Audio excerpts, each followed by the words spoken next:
പോക്കോയുടെ പോക്കോ C61 എന്ന പുതിയൊരു smart phone ഇപ്പം ഇന്ത്യൻ മാർക്കറ്റിൽ ലോഞ്ച് ചെയ്തിട്ടുണ്ട്. ഈ ഒരു സ്മാർട്ട് ഫോൺ 7500 രൂപ പ്രൈസ് റേഞ്ചിലാണ് വരുന്നത്. ഈ ഒരു വീഡിയോയിൽ നമ്മൾ നോക്കാൻ പോകുന്നത് പോക്കോ C61 എന്നുള്ള സ്മാർട്ട് ഫോണിൻ്റെ ഒരു സ്പെസിഫിക്കേഷൻ അനാലിസിസ് ആണ്. വീഡിയോ തുടങ്ങുന്നതിന് മുമ്പ് പറയാനുള്ള ഒരു കാര്യം എന്താ വെച്ചാൽ, നിങ്ങൾ ടെക് വാർത്തകൾ ഫോളോ ചെയ്യാൻ താല്പര്യമുള്ളവരാണെന്നുണ്ടെങ്കിൽ നമ്മുടെ വാട്സപ്പ് ചാനലിലോ അല്ലാന്നുണ്ടെങ്കിൽ ടെലഗ്രാം ചാനലിലോ ജോയിൻ ചെയ്യാവുന്നതാണ്. താഴെ ഡിസ്ക്രിപ്ഷനിലും അതുപോലെ തന്നെ കമന്റ് ബോക്സിലും നമ്മുടെ വാട്സപ്പ് ചാനലിന്റെയും അതുപോലെ തന്നെ ടെലഗ്രാം ചാനലിന്റെയൊക്കെ ലിങ്കും കാര്യങ്ങളൊക്കെ കൊടുക്കുന്നുണ്ട്. അവിടെ റെഗുലർ ആയിട്ടുള്ള ടെക് അപ്ഡേറ്റ്സും കാര്യങ്ങളൊക്കെ ലഭിക്കുന്നതായിരിക്കും. ആദ്യം തന്നെ പറയേണ്ട ഒരു കാര്യം, ഈ ഒരു ഫോണിൽ ഗ്ലാസ് ബാക്ക് ബോർഡിങ് കാര്യങ്ങളൊക്കെ കൊടുത്തിട്ടുണ്ട്. പൊതുവേ ഈ ഒരു പ്രൈസ് റേഞ്ചിൽ വരുന്ന ഫോണുകളിൽ നമുക്ക് ഗ്ലാസ് ബാക്ക് ബോർഡിങ് കാര്യങ്ങളൊന്നും കിട്ടാറില്ല. അതുകൊണ്ട് തന്നെ അത് എടുത്തു പറയേണ്ട ഒരു കാര്യം തന്നെയാണ്. പിന്നെ ഡിസ്പ്ലേയിൽ 90 ഹെർട്സിൻ്റെ റിഫ്രഷ് റേറ്റും കാര്യങ്ങളൊക്കെ സപ്പോർട്ട് ചെയ്യുന്നുണ്ട്. ഈ ഒരു പ്രൈസ് റേഞ്ചിൽ അതും നല്ലൊരു കാര്യം തന്നെയാണ്. അതുപോലെ തന്നെ ഗൊറില്ല ഗ്ലാസ് 3യുടെ പ്രൊട്ടക്ഷനും വരുന്നുണ്ട്. അതും ഈ ഒരു പ്രൈസ് റേഞ്ചിൽ നല്ലൊരു കാര്യം തന്നെയാണ്. പിന്നെ ബാക്കി ഡിസ്പ്ലേ ഫീച്ചേഴ്സ് നോക്കുകയാണെന്നുണ്ടെങ്കിൽ 6.71 ഇഞ്ചിൻ്റെ HD+ ഡിസ്പ്ലേ കൊടുത്തിട്ടുണ്ട്. ഫുൾ HD റെസൊല്യൂഷൻ വരുന്നില്ല, പക്ഷേ ഈ ഒരു പ്രൈസ് റേഞ്ചിൽ അതൊരു പ്രശ്നമായിട്ട് പറയാനും പറ്റില്ല. LCD പാനലാണ് ഇതിൽ ഉപയോഗിച്ചിരിക്കുന്നത്. പഞ്ചോൾ ഡിസൈൻ കൊടുത്തിട്ടില്ല. വാട്ടർ ഡ്രോപ്പ് നോച്ച് ഡിസൈനുള്ള നോച്ചാണ് ഇതിൽ വരുന്നത്. പിന്നെ 150 ഹെർട്സിൻ്റെ ടച്ച് സാമ്പിളിംഗ് റേറ്റും കാര്യങ്ങളൊക്കെ ഇതിൽ വരുന്നുണ്ട്. പീക്ക് ബ്രൈറ്റ്നസ് വരുന്നത് 500 നിറ്റ്സ് ആണ്. അപ്പോൾ ഡിസ്പ്ലേ ഫീച്ചേഴ്സ് മൊത്തത്തിൽ നോക്കുമ്പോൾ അത്യാവശ്യം തിരക്കേടില്ലാത്ത ഡിസ്പ്ലേ ഫീച്ചേഴ്സും കാര്യങ്ങളൊക്കെ ഇതിൽ വരുന്നുണ്ട് എന്ന് പറയാവുന്നതാണ്. പ്രത്യേകിച്ച് പറയേണ്ട കാര്യങ്ങൾ 90 ഹെർട്സിൻ്റെ റിഫ്രഷ് റേറ്റും ഗൊറില്ല ഗ്ലാസ് 3യുടെ പ്രൊട്ടക്ഷനൊക്കെ ഇതിൽ കൊടുത്തിട്ടുണ്ട്. പിന്നെ സൈഡ് മൗണ്ടഡ് ഫിംഗർ പ്രിൻറ്റ് സെൻസറൊക്കെ ഈ ഫോണിൽ വരുന്നുണ്ട്.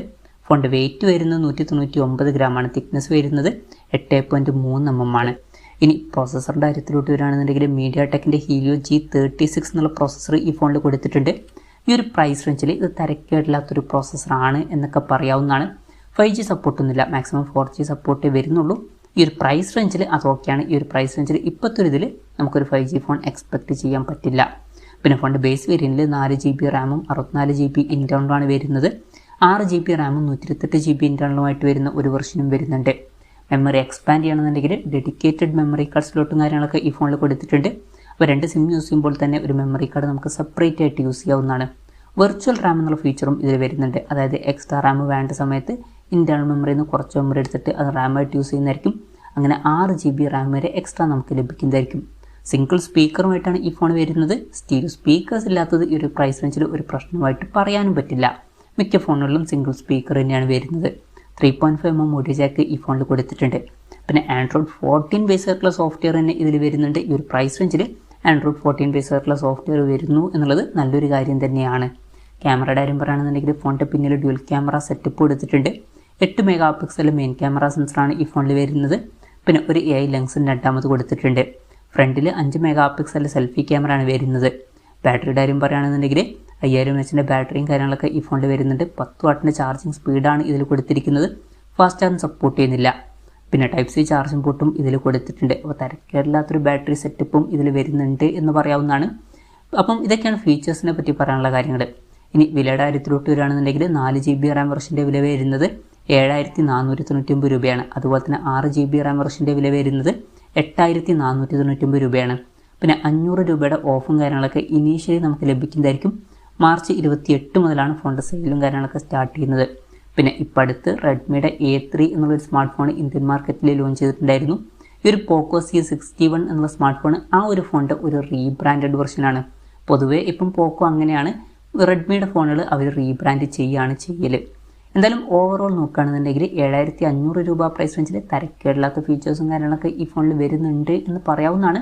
പക്ഷേ ഈ ഒരു പ്രൈസ് റേഞ്ചിൽ ഇത് ഏറ്റവും ബെസ്റ്റ് എന്ന് പറയാനും പറ്റില്ല. കാരണം പോക്കോയുടെ തന്നെ ചില പഴയ ഫോണുകളൊക്കെ ഇപ്പം 7500 രൂപ പ്രൈസ് റേഞ്ചിൽ വരുന്നുണ്ട്. ഇപ്പോൾ ഉദാഹരണം പറയുകയാണെന്നുണ്ടെങ്കിൽ പോക്കോ M5 എന്നുള്ള സ്മാർട്ട് ഫോണൊക്കെ ഈ ഒരു പ്രൈസ് റേഞ്ചിൽ കിട്ടുന്നുണ്ട്. അതിലാണെങ്കിൽ ഫുൾ HD റെസൊല്യൂഷനും അതുപോലെ തന്നെ ഇതിനേക്കാൾ ബെറ്റർ ആയിട്ടുള്ള ഒരു പ്രോസസ്സറും ഓൺ പേപ്പർ ഇതിനേക്കാൾ ബെറ്റർ ആയിട്ടുള്ള ക്യാമറ സ്പെസിഫിക്കേഷനും അതുപോലെ തന്നെ ഫാസ്റ്റ് ചാർജിങ് സപ്പോർട്ടും കാര്യങ്ങളൊക്കെ വരുന്നുണ്ട്.